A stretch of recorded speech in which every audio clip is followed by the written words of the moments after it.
morning started like any other. Birds flew across the sky. People rushed to work. Children laughed on their way to school. Everything felt normal until 9:17 a.m. That was when the sky turned red. At first, people thought it was just a strange weather event. But soon, the clouds turned black. A loud humming noise filled the air. It was deep, sharp, and terrifying. Everyone stopped what they were doing. They looked up. Hundreds no. Thousands of dark shapes appeared in the sky. Massive alien ships, larger than football stadiums, slowly moved over every major city on Earth. Their lights blinked in strange patterns. Their engines rumbled like thunder. Panic spread. News channels showed the same headline: unknown objects detected in global airspace. In New York, people ran through the streets screaming. In Tokyo, soldiers aimed their weapons at the sky. In Paris, the Eiffel Tower disappeared beneath the shadow of one of the ships. There was no warning, no message, no mercy. And then came the broadcast. A dark screen appeared on every phone, every TV, every billboard. A tall, silver-skinned alien stared into the camera. Its eyes were black. Its voice was cold and sharp. "We are the Zorak Empire. You are weak. You will neither, you will be erased." Within seconds, the attack began. Blinding white beams shot down from the alien ships. Buildings exploded. Roads cracked open. Skyscrapers fell like dominoes. The Earth was under full-scale invasion. In a small town near Colorado, 22-year-old Leo Carter watched everything from the roof of his home. His parents were gone. His younger sister hid behind him, crying. Leo had served 2 years in the army, but even his training didn't prepare him for this. "What do we do?" his sister whispered. Leo looked at the burning horizon. He didn't know the answer, but one thing was clear. No one was coming to save them. Far underground, in an old government bunker, a small group of people gathered. This was the Earth Resistance, UNITA, hidden organization built for global emergencies. Most thought it was a myth, but now it was Earth's only hope. Commander Rivera, a woman in her late 40s with scars on her face and fire in her eyes, stood before a holographic map. Cities were falling one by one. The alien ships moved fast and without emotion. Humanity was outnumbered at least 100 to 1. "Get me every survivor," she said. "We need soldiers, hackers, engineers, anyone willing to fight." Back in Colorado, Leo made a decision. He gathered supplies, took his father's old military radio, and left a note for his sister. "Stay hidden. I'll come back for you." He ran toward the mountains, where he believed an old military station still existed. He didn't know if it was active. He didn't care. He just knew he had to fight back. As night fell, the world looked broken. Smoke covered the stars. Alien ships floated like ghosts above silent cities. But in the darkness, sparks of resistance began to rise. A group of teenagers in Germany disabled a drone using home-built EMPs. In Kenya, a group of farmers shot down a scout ship with an old missile launcher. In India, a retired scientist began decoding the alien signal. The fight had begun. Leo reached an abandoned base near midnight. Inside, he found a working terminal and a dusty radio system. He powered it on and started speaking. "This is Leo Carter. I'm a survivor. I'm a soldier, and I'm not giving up." Static filled the room for a few seconds. Then, a voice answered. "Leo Carter, we've been waiting for you." His heart stopped. The voice was human, but it wasn't coming from Earth. It was from space. Leo stepped back, confused and alert. "Who is this?" he asked. The voice replied with something that would change everything. "You are the key. Leo, you were chosen before the invasion began." Leo froze. Before he could reply, the terminal went dark. Outside, the sky glowed red again, and this time, the glow was coming straight toward him. Leo Carter stood still in the dark room, his hands shaking slightly. The terminal had gone black. The strange voice was gone, but the words echoed in his mind. "You are the key, Leo. You were chosen before the invasion began." He didn't know what it meant. He didn't feel special. He was just a soldier, one of many who had seen war and walked away. But now, something bigger had begun and he was in the middle of it. Outside, the red glow faded. The alien ships in the sky moved on, hunting other targets. Leo waited a moment, then packed his gear and left the base. His goal was simple: reach the nearest resistance group by sunrise. Leo had traveled 12 miles on foot through the woods. Along the way, he saw burnt cars, empty houses, and broken roads. No people, no animals, just silence and smoke. Finally, near an old dam, he found them. A small group of armed humans stood behind sandbags. They looked tired, dirty, and alert. Their leader, a tall woman with a scar down her cheek, aimed a rifle at Leo as he approached. "Name?" she asked sharply. "Leo Carter, former Army." "I heard your signal," he replied. She lowered the gun. "You're lucky. Most don't make it this far. I'm Sergeant Kayla Trent. Welcome to the fight." Inside the dam, about 40 survivors had built a small camp. There were ex-soldiers, doctors, tech people, leaving teenagers, carrying rifles. A large screen showed a world map. Red dots were everywhere. One man, a tech specialist, named Raj, pointed at the screen. "Every red dot is an alien command center," he said. "We estimate their numbers to be 10 million and ours." Leo asked. Raj looked down. "About 100,000 fighters left, globally. Maybe less." Leo did the math in his head. It was worse than he feared. The aliens outnumbered humans by 100 to 1. Kayla spoke next. "We can't fight them head on, but we have something they don't: survival instinct. We don't give up." Leo nodded. He was ready to help, but he still had questions about the voice he heard last night. He didn't tell anyone yet. Not until he knew what it meant. Later that night, Leo sat with a few resistance members around a small fire. One of them was Dr. Emily Voss, a scientist who had escaped Washington before it fell. "I've been studying the alien signal," she said, showing a small device. "It's not just communication, it's control. The Zorak command their army through a shared neural link, so they think like one mind." Leo asked. Emily nodded. "Yes, that makes them fast but predictable. If we can break that link, even for a few seconds, their army could collapse." Leo remembered the voice again. Was that what it meant? By "you are the key." Before he could ask more, alarms went off.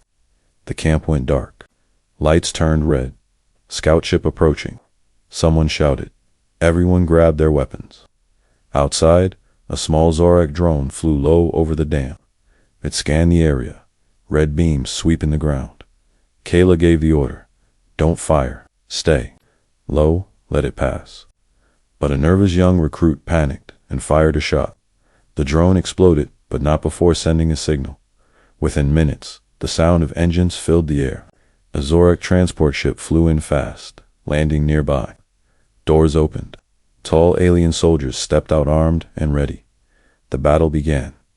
Laser shots lit up the night. Humans ducked behind cover, returning fire. One by one, brave fighters fell.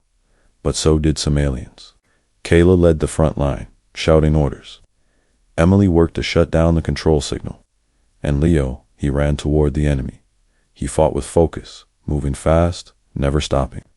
Something inside him had awakened. He dodged attacks, used his sword, and fought like a machine. Even the aliens seemed surprised. At one point, a Zorak soldier aimed at a child hiding near a truck. Leo dived, pushing the child away and taking the hit on his shoulder.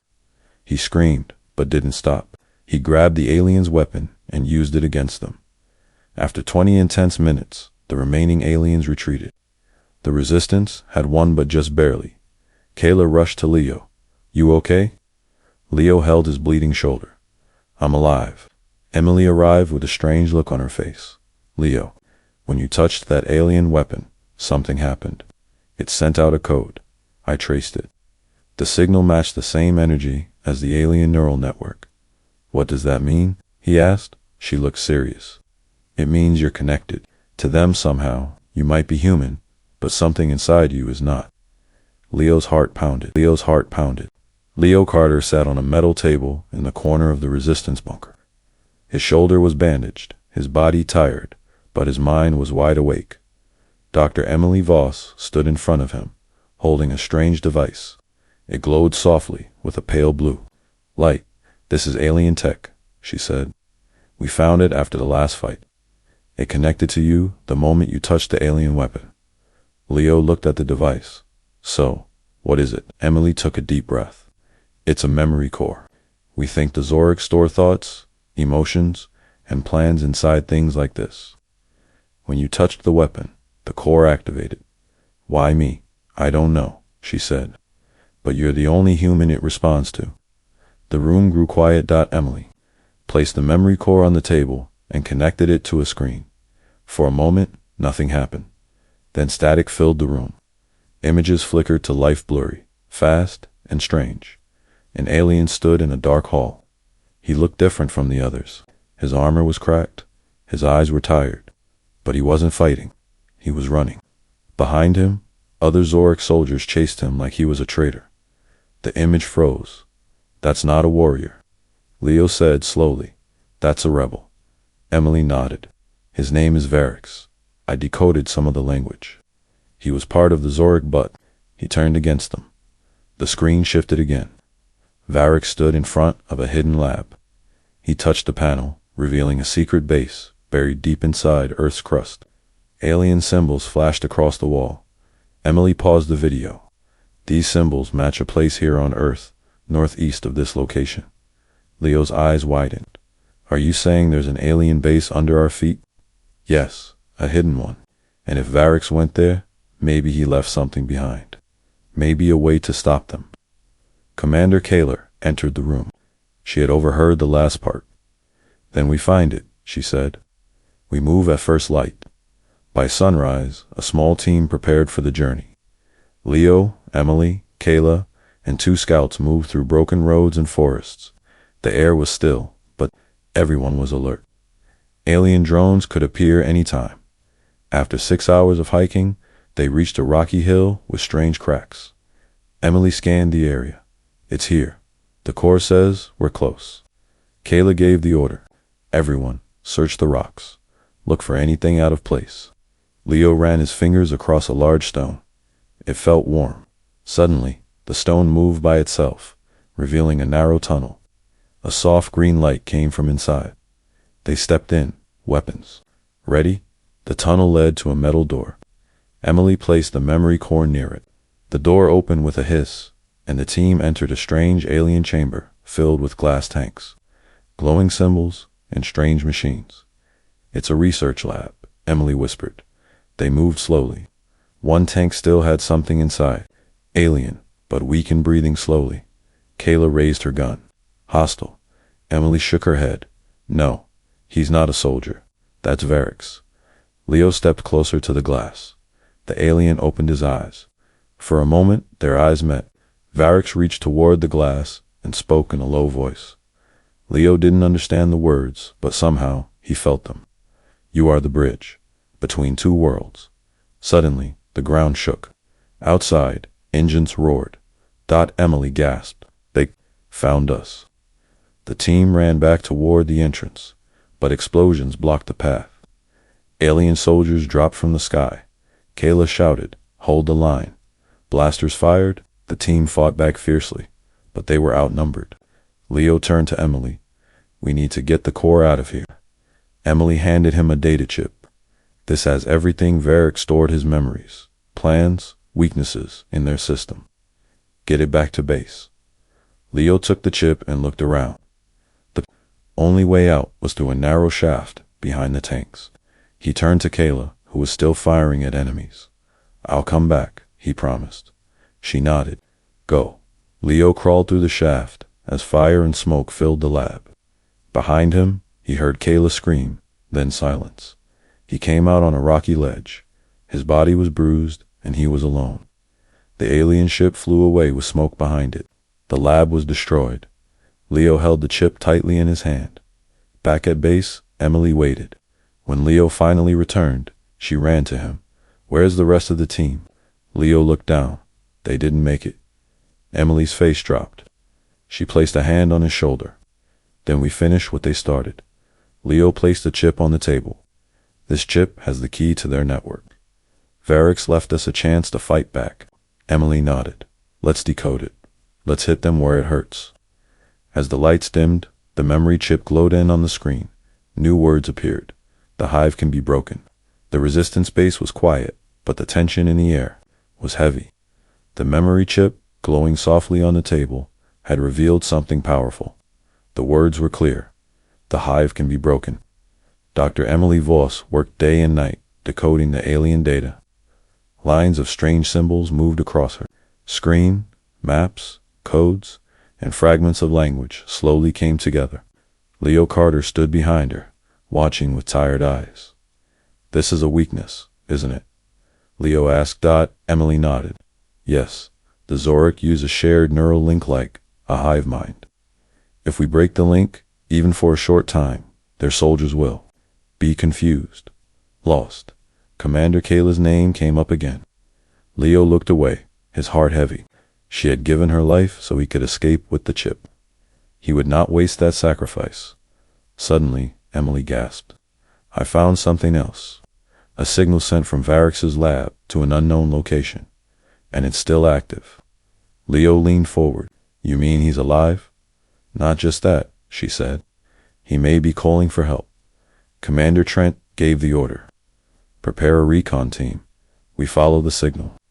The team traveled to a ruined city covered in ash and vines. The signal came from deep inside an old subway station. Inside, the walls were covered with alien markings. It felt abandoned, but something was watching them. As they moved deeper, strange sounds echoed. Then, from the shadows, tall figures appeared. Zorik soldiers. The team raised their weapons. Don't shoot, Emily shouted. Wait. One of the aliens stepped forward. He didn't raise a weapon. Instead, he held his hand out, palm open. Leo stared. That's Varix. The alien spoke in a slow, rough voice. We do not serve the hive. The humans lowered their weapons. Unsure, Varix continued. We are the broken ones. Free minds. The hive tried to erase us. We escaped. Emily stepped forward. You want to help us? Yes, Varix said. Because we know what the Zor Empire plans. Earth is only the first. After you, they will move to the next world and the next. Varix showed them a small device, another memory core. This one had battle plans, command codes, and the location of the main Zorak control ship in Earth's orbit. Leo's eyes widened. Can we take it down? Varix looked at him. Yes, but only from inside. Silence fell over the group. Commander Trent looked at the team. Then we go up. Back at the base, the mission was prepared. A small crew would board the alien ship using a stolen Zorak shuttle. The plan was dangerous, almost suicidal, but it was the only shot Earth had. The team, Leo, Emily, Varix, and 2 resistance fighters. Everyone else would stay behind and keep the ground secure. As the sun set, Leo sat alone, cleaning his weapon. Varix approached him. You are different, the alien said. Leo looked at him. People keep saying that. I don't know why. Varix placed a hand on Leo's shoulder. Because the memory code chose you. It showed you our pain. That means you feel it too. Leo didn't respond. But deep inside, he knew Varix was right. Before leaving, Leo recorded a short message on an old tablet. To my sister, if you ever hear this, know that I fought to give you a future. And I never stopped thinking about you. He placed the tablet in a sealed box and handed it to a young guard. Make sure she gets this. Leo said. The stolen Zorak shuttle lifted into the sky. Clouds swirled around it. The stars grew brighter as the team reached space. For the first time, Leo saw Earth from above blue, scarred, but still alive. Then they saw it. The Zorak command ship floated in orbit like a giant metal beast, black and red, with glowing engines and towers. It looked like a fortress in the sky. Emily whispered, that thing is massive. Varix guided the ship toward a small docking port. Alarms stayed silent. For now, the enemy believed they were one of their own.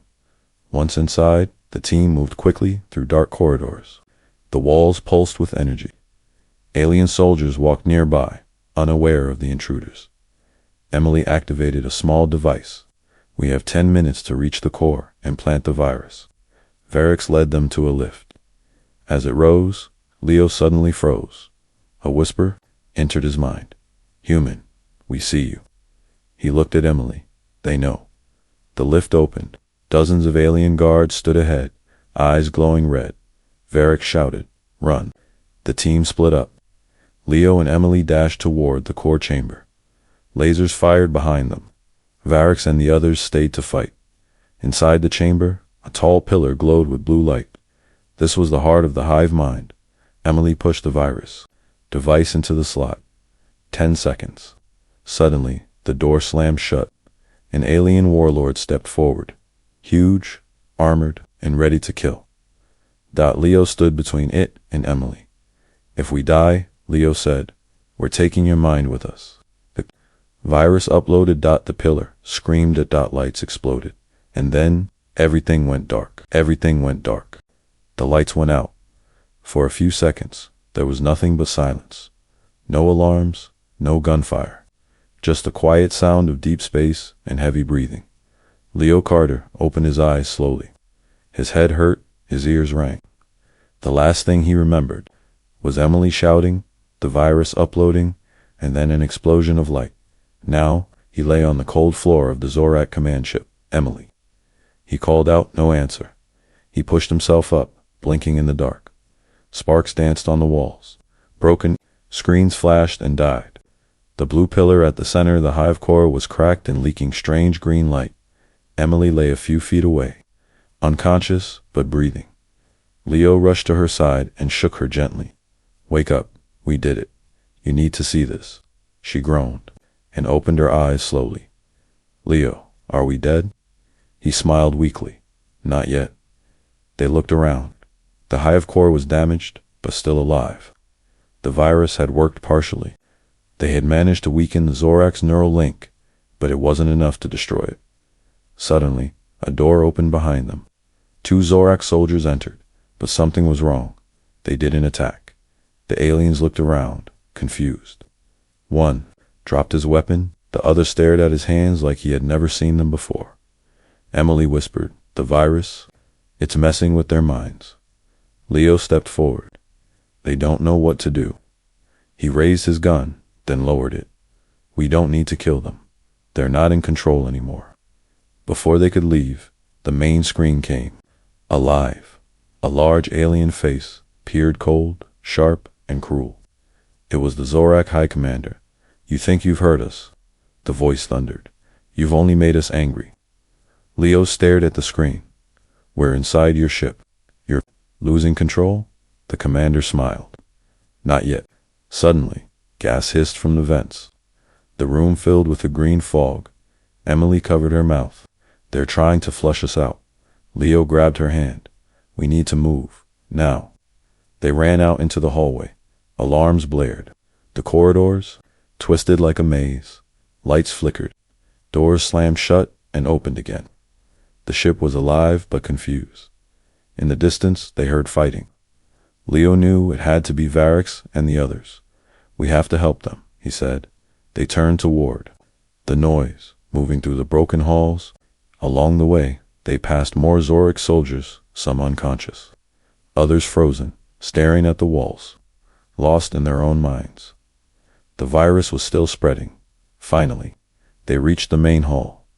Varix was on one knee, his body cut and bleeding. 2 resistance fighters were already dead.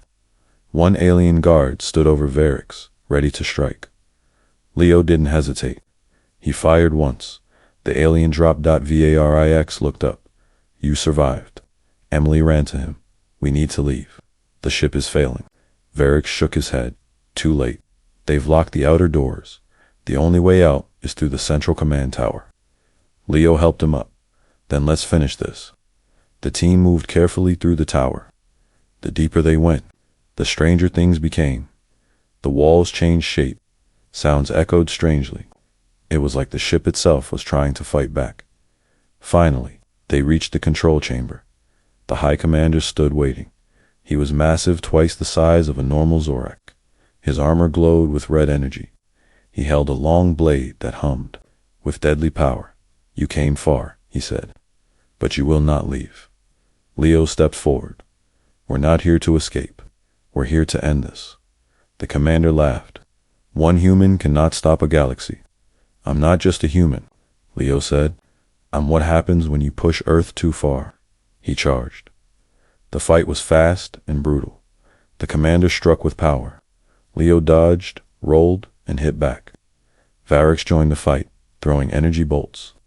Emily hacked into the control panel, trying to open the escape route. The commander knocked Leo to the ground. His blade rose, ready to strike. Then something unexpected happened. The ship began to shake violently. The lights flickered. Varix shouted, "The virus is reaching the core system. It's taking the ship down." The commander growled, "No." In that moment of distraction, Leo reached into his vest and pulled out the second memory cord. One Varix had given him. He slammed it into the control panel. The ship screamed. Dot energy exploded in all directions. The hive mind cracked wide open. The commander roared in pain as his link shattered. Leo stood tall. "You lose." The alien dropped to his knees. Emily shouted, "The doors are open, go." They ran through the hallway as fire spread behind them. The walls collapsed. Smoke filled the air. Varix carried the wounded fighter. Leo held Emily close as they reached the escape. Pod Bay. One last pod remained. They jumped inside. The pod launched just as the Zorak command ship exploded. Behind them, in a ball of red and black fire, Leo looked out the window. Earth was still there, bruised, burning, but alive. The earth was silent. The wind moved slowly through the broken cities. Dust floated in the air like ghosts of the past. Almost every major human base was destroyed. Only one remained, Fort Nova. It stood on a mountain, hidden by old forests and strong shields. This was humanity's last stand. General Rourke stood on the rooftop, watching the skies. He looked tired, his face rough with dirt and scars, but his eyes still had fire. Behind him, soldiers moved fast. They were few, maybe 2,000, but every one of them was ready to die fighting. Inside the command room, Dr. Mira checked the energy levels. "We have 42 hours before the shields fall," she said quietly. Rourke nodded. "Then we hold until the end. No retreat." Suddenly, alarms rang loud. "They found us," shouted a young officer. "Multiple enemy ships incoming." Everyone froze for a second. Then, they moved like a machine. Guns were loaded. Drones flew out. Old tanks were pulled from storage. Children were sent to the hidden bunkers. The final battle had begun. Above the mountain, the sky filled with red and black ships. The same ships that had burned cities, destroyed armies, and killed millions. But Earth had changed. This time, they were ready. In the front line stood soldiers with makeshift armor, old rifles, and homemade bombs. Next to them were ex-scientists, farmers, even teenagers holding laser slingshots. They were not trained fighters, but they were human. A loudspeaker played Rourke's voice. "They think we're broken. They think we've lost. But we are Earth, and Earth fights back." The alien ships began to land.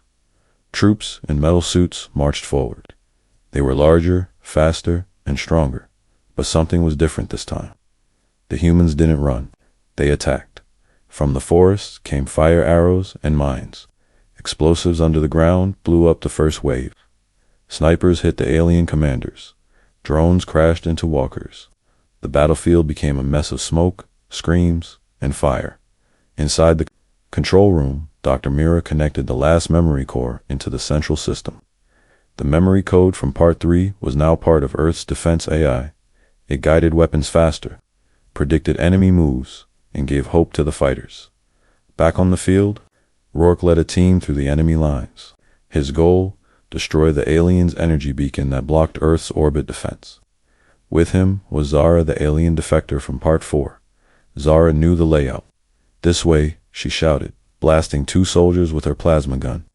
"We don't have much time." The team reached the beacon, a tall black tower surrounded by guards. A brutal fight followed. Humans lost many, but in the end, Rourke placed the bomb. "You go," he told Zara. I stay. No, she cried. But he pushed her away and activated the countdown. A few minutes later, the tower exploded. The sky turned blue for a moment. The beacon was gone. Earth's orbital weapons came back online. In space, hidden satellites opened fire. Alien ships started to fall. Fort Nova cheered. The humans were not finished yet, but the battle was not over. A huge alien command ship began to land directly on Fort Nova. The ship was the size of a city. If it touched the ground, everything would be destroyed. Dr. Myra called the last option, the Sunray, a secret space weapon Earth had built before the war. It used solar power to burn anything in orbit. We'll burn them, and ourselves, said a commander. I know, Myra whispered, but Earth must live. She sent the signal. A beam of pure light shot down from the sky. It hit the alien ship with a roar louder than any thunder. The ship melted in midair, crashing into the sea far from the base. But the shock wave hit Fort Nova hard. Buildings fell. Many brave fighters were lost. Silence returned once more. Hours passed. The dust settled. From the wreckage, survivors stood up. Myra was hurt, but alive. She walked outside, in the sky. No enemy ship remained. Earth had won the last stand. Not because of powerful weapons, not because of numbers, but because humans never give up. And even when outnumbered 100-1, they survive. They survive. The sky was dark, filled with smoke and broken ships. The battle had lasted for hours. Earth's cities were damaged, but they still stood. In the center of the last battlefield, Captain Ray stood, covered in dirt and blood. Around him were the last human fighters, tired, hurt, but not defeated. The aliens, the Varnak, thought they had won. Their leader, Zarn, watched from his command ship. He saw how weak the humans looked. This is over, Zarn said to his soldiers. They will break now. But Zarn didn't understand humans. Captain Ray looked at his team. This is the moment, he said. Not to fight harder, but to fight smarter. Let's do what humans do best. What's that? Asked Mira, holding a broken gun. We survive, we adapt. We surprise them. Ray's voice was full of fire. They weren't the strongest. They weren't the fastest. But they were the most determined. That's what made them dangerous. They had one last trick. Underground. In secret tunnels, old scientists and hackers had built something. They called it the Pulse. It was a simple machine with one job. Send a signal to shut down the Varnak ship's control systems. Ray's team had to buy time. They attacked with everything they had, traps, bombs, even stones and fire. The aliens laughed at first, but soon they were confused. Why were their weapons not working? Why were their ships falling? From the sky, ships crashed like stars. Zarn shouted, "What is happening?" The Pulse was working. Down on the ground, Mira and Ray ran toward the Varnak's biggest machine. Inside was a power core. If they destroyed it, the entire enemy system would collapse. It's suicide, Myra said. Ray smiled. Maybe, but it's our choice. They ran, dodging fire, crawling through holes. Other humans followed them, protecting them with their lives. Some fell, but they didn't stop. Ray reached the core and placed the last charge. He looked up, the machine hummed loudly. He had seconds. He turned to Myra and said, "Tell them. We never gave up." Then everything went white. The explosion was massive. The sky lit up. Alien machines stopped moving. Silence followed. On Earth, people slowly came out from hiding. They saw the enemy was gone. They saw the sun again in space. Zarn's ship floated, broken. He stared at the Earth, shocked. How did they win? He whispered. They survived, one of his injured soldiers replied. That's what humans do best. Weeks later, humans began to rebuild. Children played in the ruins, laughing. Soldiers buried their dead and honored the fallen. But they also smiled, because they had done the impossible. They had defended their planet not with power, but with heart and in the stars. A new story was being told. Never underestimate Earth. Never think survival is weakness. Because when everything is against them, humans don't give up. They adapt, they fight, they survive. That's what humans do best. Hi, this story is made by a human just for fun. It's not real. All the characters and events are made up. Thanks for watching.